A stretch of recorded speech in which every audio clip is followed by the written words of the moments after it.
একটি কথা বলেছেন যে বক্তাবলীর মাটি বিএনপির ঘাঁটি। বৃক্ষ তোমার নাম কি, ফলে পরিচয়। এই যে কথা যে বলেছেন, কেন বলেছেন? বিগত সময়ে যতগুলো নির্বাচন হয়েছে সকল নির্বাচনে বক্তাবলীবাসী বিএনপির পক্ষে ছিল এবং বিএনপির প্রার্থীকে বিজয়ী করেছে। সেই জন্যই আমরা বলতে পেরেছিলাম যে বক্তাবলীর মাটি বিএনপির ঘাঁটি। সুতরাং আগামী 12 তারিখে আবারও আপনাদের সেই পরীক্ষায় অবতীর্ণ হতে হবে। বক্তাবলীর মাটি, এই যে বিএনপির মনোনীত প্রার্থী এখন খেজুর গাছ মার্কা নিয়ে জনাব তারেক রহমান সাহেবের প্রার্থী হিসেবে বক্তাবলীর মানুষের সামনে এসেছেন।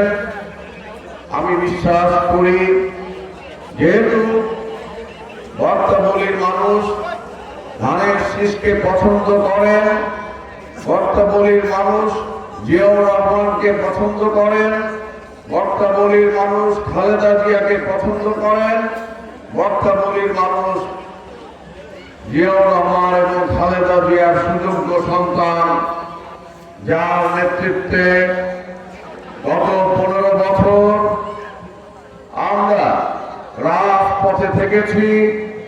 আপনাদের ভোটের অধিকার প্রতিষ্ঠার সংগ্রামে আমরা রাজপথে থেকে রক্ত দিয়েছি, অঙ্গ দিয়েছি, কারাগারে গিয়েছি, আমার কারাগার থেকে বের হয়ে এসে রাজপথে নেমেছি। আপনাদের ভোটের অধিকার প্রতিষ্ঠার সংগ্রাম থেকে তারেক জিয়ার সৈনিকেরা পিছিয়ে যায় নাই।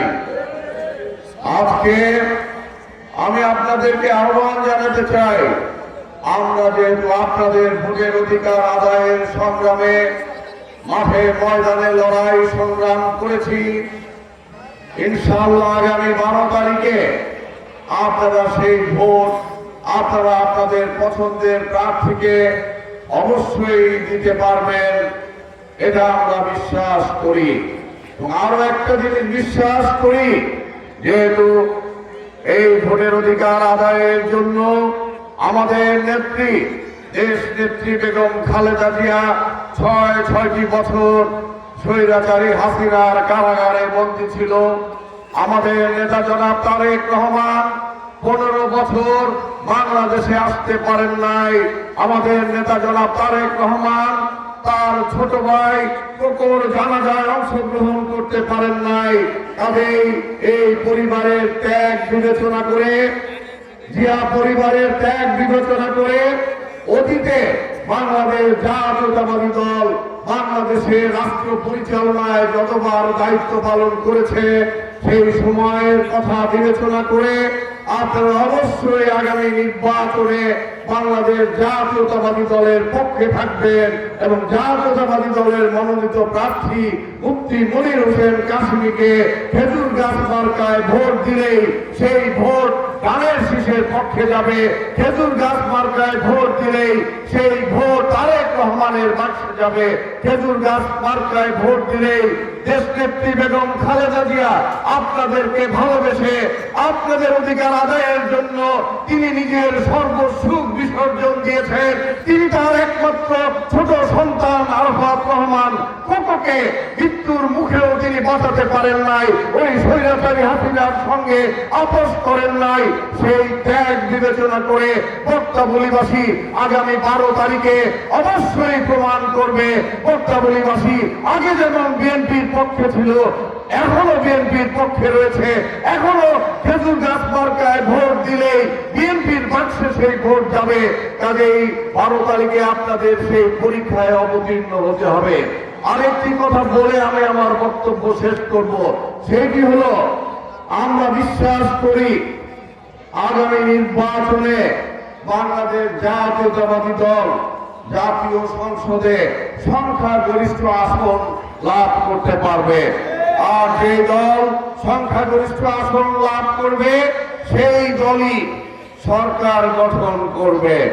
সুতরাং যে দল সরকার গঠন করবে বলে আমরা আশা করছি, সেই দল থেকে যদি একজন সংসদ সদস্য এই এলাকায় নির্বাচিত হতে পারে, তাহলে এই এলাকার যে উন্নয়ন, এই এলাকার যে কাজগুলো রয়েছে, এত সুন্দর একটি দ্বীপ বক্তাবলী, এই দ্বীপকে পরিকল্পিতভাবে যদি উন্নয়নের ধারায় ফিরিয়ে আনতে হয়, এই অবহেলিত জনপদ বক্তাবলীকে যদি সঠিক ধারায় পরিকল্পিত উন্নয়নের ধারায় ফিরিয়ে আনতে হয়, তাহলে আগামী নির্বাচনে যে দল সরকার গঠন করতে পারে বলে আমরা মনে করি, সেই দলের যদি সংসদ সদস্য এখানে নির্বাচিত করেন, তাহলে তার হাত ধরে এই বক্তাবলী পরগনাকে আধুনিক পরগনা, আধুনিক গ্রাম, আধুনিক শহরে আমরা পরিণত করতে পারবো বলে আমরা মনে করি।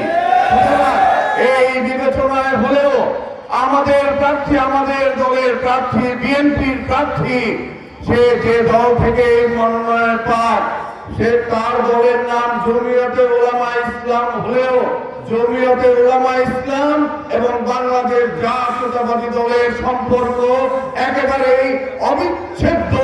এবং এই যে